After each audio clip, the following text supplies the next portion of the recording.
Aí, irmão, se gostou desse vídeo, deixa o like. Isso aqui era pra estar no final do vídeo, mas eu sei que você não vai aguentar assistir até lá, então se inscreve aqui no canal também. Opa, eu sou o Paradoxo e sejam bem-vindos a mais um vídeo. Vídeo de hoje, estamos aqui pra falar sobre um manhwazinho legal que eu achei. E faz tempo que eu tô vendo esse manhwa. E basicamente eu esperei uma cota aí pra ele conseguir lançar mais capítulos novos. Se eu não me engano, ele tá com 52 capítulos traduzidos pro português até agora. Tem na gringa mais capítulos, mas se eu não me engano vai apenas até os 60. Então a gente tá bem adiantado em questão desse mangá, né, desse manhwa. Vou chamar de mangá, porque eu não vou ficar chamando de manhwa não. Porra, mó complicado falar esse bagulho de mangá coreano. Mas, muito bom. Tá? Pra quem gosta de um anime de reencarnação onde o protagonista já é muito OP, temos esse aqui.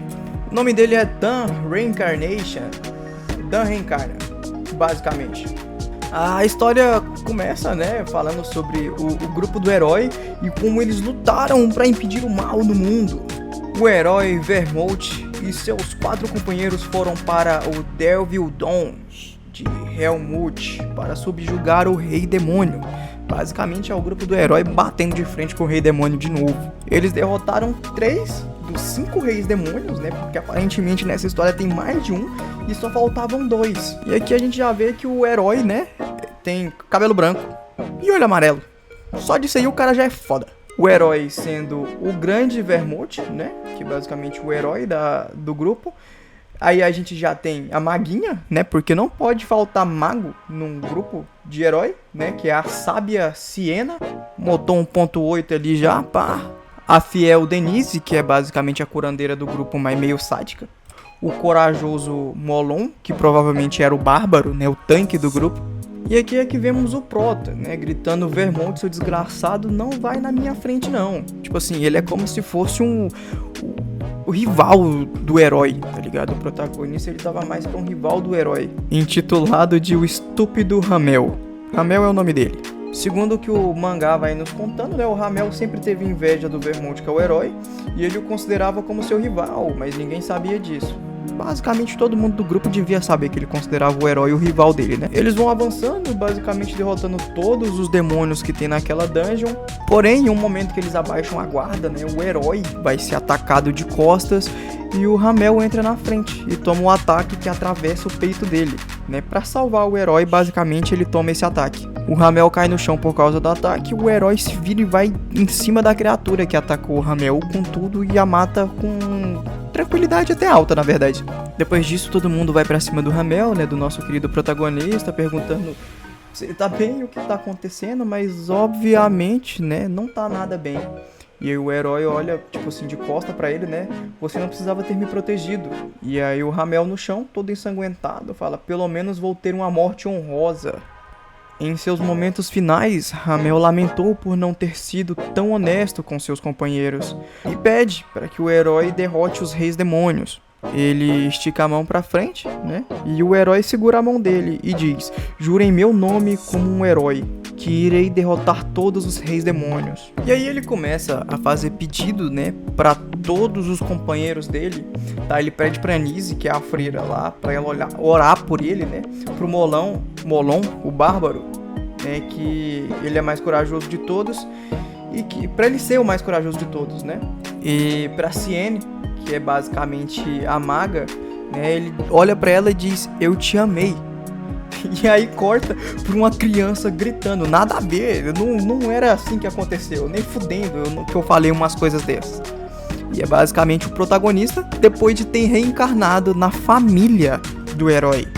Anos depois de ter acontecido aquelas coisas naquela dungeon, né, naquele covil dos Reis Demônios, o Prota reencarna, né, o Hamel reencarna como uma criança que nasceu na família do herói. E ele tá lá resmungando que não importa quantas vezes ele leia aquele livro, ele sempre fica puto. Quem foi o filho da mãe sem amor que escreveu essa caralha? É basicamente isso que ele fala. Ele chega a complementar, né, que se o autor não fosse anônimo, ele ia procurar esse cara na casa do caralho se fosse necessário. Ele fica revoltado com os títulos que eles receberam, né, porque todo mundo é o grande, a sábia, a fiel, o corajoso, enquanto ele é simplesmente o estúpido. O estúpido Hamel. Que novidade, certeza que quem escreveu isso aqui foi alguém que metia porrada há 300 anos atrás. Ou seja, ele era um brigão e provavelmente quem escreveu isso foi alguém se vingando dele, basicamente deixando a história dele como se ele fosse um brutamontes estúpido, né? Porque recebeu umas porradas dele. E aí ele fica se questionando se a ideia de proteger a honra de um companheiro deles não passou na cabeça deles, mas ele não podia culpar eles, né? Porque afinal eles não poderiam imaginar que ele renasceria com as memórias da vida passada dele. Logo em seguida, né, começa a explicar que em sua vida passada, o Vermont teve muitas amantes além de sua esposa, o que aparentemente é normal nesses mundos de fantasia, tá? Todos eles, a família principal, tem uma esposa principal e várias outras amantes do protagonista, ou até mesmo dos pais do protagonista, né? Porque geralmente em Isekai o protagonista geralmente reencarna em família rica, tá? Mas sempre mostra que tem uma esposa e um harém completo. Nisso, o Prota Hamel, né, que reencarnou como o Eugene, começa a pensar que o herói, né, que era o rival dele, não era alguém que pensava muito nas mulheres, mas isso deve ter mudado conforme o tempo foi passando, né, conforme ele alcançou o objetivo dele de matar os reis demônios, isso deve ter mudado, né, pra ele não ficar sozinho. E aí começa a falar sobre as linhagens da família do herói, né, que a família que foi conhecida como linhagem direta era apenas a família que descende da primeira esposa, né, da esposa principal do herói, e que o Eugene tinha o mesmo sobrenome, né, do Leonheart, mas ele era da linhagem colateral, que era das esposas, tipo, das amantes do herói. E também diz que antes da cerimônia de continuação de linhagem sanguínea, as linhagens colaterais são banidas de usarem espadas de verdade e de treinarem sua mana. O que acontece? Aparentemente, eles vão botar essa linhagem colateral para bater de frente com a linhagem principal. Só que desde pequeno eles são proibidos de usar espada ou magia, que já tira qualquer tipo de chance, né, dessa linhagem colateral de ganhar da linhagem principal, porque aparentemente a linhagem principal tem treino de espada e magia militar desde berço. E aí o Hamel pensa que esse é o motivo, né, dele tá treinando apenas com uma espada de madeira. Porém, mesmo com uma espada de madeira, ele é absurdamente forte para a idade dele, tá? Lembrando que o Hamel, né, que agora é o Eugene, reencarnou na família do Prota, né, do herói. Então, como ele reencarnou na família do herói, ele tem os genes do herói, que já é absurdamente forte. E junta isso com a experiência de vida dele da vida anterior, o cara é um monstro agora. Ele começa a treinar com o boneco de treino, né, com a espadinha de madeira, e mesmo assim ele destrói o boneco de treino, tanto que o pai dele olha pra ele com medo e fala, quebrou de novo. Dando a entender que ele já quebrou vários outros bonecos antes disso. O pai dele começa a olhar admirado, que o corpo dele é todo trincado, né, bem definido, e fala que isso aí não é um corpo de um garoto de 13 anos. E o pai dele chega até mesmo a falar que se lutasse a sério com o filho dele, ele perderia. Olhando pro pai dele, tá? Ele não é um lutador nem nada do tipo. O pai dele é apenas um nobre, né? Cuidando da terra dele. Porque você vê que o pai dele já é mais gordinho, já é mais acabado. Ele pensa até consigo mesmo que o Eugênio é filho dele, mas às vezes ele se assusta com um corpo que não se encaixa de uma criança, entende? Porque o Eugênio, ele é uma criança. Ele fala também que era muito estranho, porque já que o Eugênio perdeu a mãe muito cedo, mas mesmo assim o pai nunca viu ele se lamentando ou chorando, sentindo falta da mãe. E aí o Eugênio, né, no caso o Hamel, começa a gritar falando que as habilidades do ferreiro são uma merda, por isso que os bonecos quebram o tempo todo. Ele até olha com um olhar assustador pro pai dele e diz, esse ferreiro que só vende coisa bosta. Precisamos trazer ele aqui e dar uma lição nele, mas você é muito piedoso, pai. Bem coisa de moleque mesquinho mesmo. E aí eles já começam a falar de novo da cerimônia de continuação de linhagem, né, que ela aconteceria no dia seguinte desse treinamento do Hamel. E aí agora eles começam a explicar bem como é que funciona essa cerimônia de linhagem, que é uma tradição tola que acontece uma vez a cada 10 anos da família Leonheart.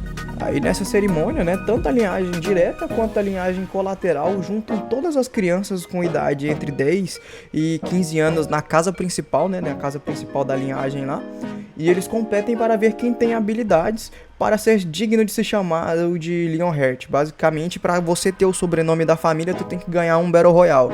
É tipo isso. E aí é que vem aquela injustiça que eu falei pra vocês, né? Porque a linhagem direta, diferente da colateral, podem treinar usando espadas de verdade e também desenvolver mana. Magia é uma coisa muito importante, galera. Nesses mundos, assim, fictícios, você pode ver que qualquer manhwa que aborda magia é muito forte. Tá? Tanto para lançar projéteis de fogo ou até mesmo aprimorar atributos físicos, porque dá total vantagem à linhagem principal. basicamente a linhagem principal tentando impedir que a linhagem colateral seja, né, tenha visão e holofotes para elas mesmas. E aí o pai dele começa a ficar triste, né, porque o pai dele sabe que é muito difícil e começa a se questionar que o Eugênio tem um talento incrível, o suficiente para fazer se questionar se ele era filho dele mesmo ou não, né, e se ele tivesse nascido na linhagem direta, ele não teria que ver o talento dele sendo jogado fora, porque ele é bem talentoso aos olhos do pai. E aí o pai dele tenta convencer ele de não participar, né, dessa competição, né, falando que não importa o quão talentoso você seja, ainda não vai conseguir encarar as crianças da linhagem direta. Elas treinam com mana, lutaram e puderam treinar com qualquer armas que quiserem. Aí o Eugênio dá um migué pro pai dele dizendo que não vai, mas era tudo mentira, né? Porque obviamente ele vai competir com a linhagem principal.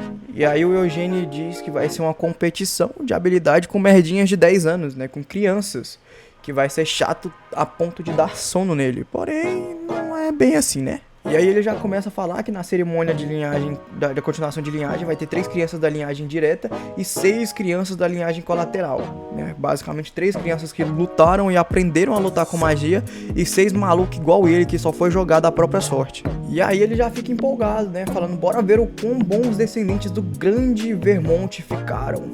E aí que começa a explicar um pouco do passado do Eugênio como Ramel, né?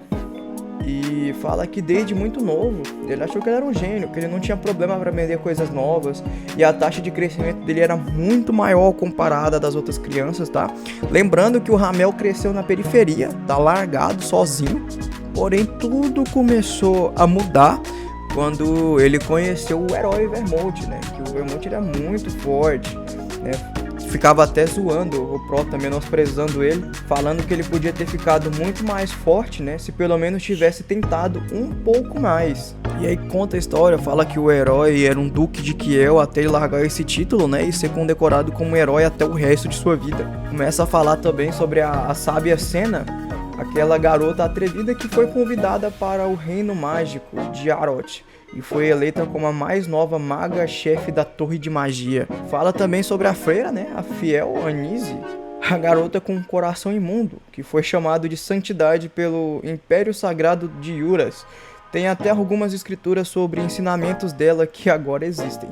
O corajoso Molon, que é o bárbaro, né? Inacreditavelmente ele acabou virando rei, né? Porque segundo o Ramel, ele não tinha bem essa capacidade de se tornar um rei, não. Basicamente falando sobre o legado que os amigos, né? Os parceiros de equipe dele deixaram pro futuro. Mas ele não consegue entender o porquê que o rei demônio tá vivo e saudável. Ele não consegue entender o porquê que o herói não conseguiu cumprir a promessa que ele fez, né? Ele não consegue entender que tipo de acordo foi que o Vermont fez com o Rei Demônio dos Aprisionamentos, né? Depois da morte dele. E que graças a essa promessa que o Vermont fez, a paz está persistindo 300 anos depois ali naquele local.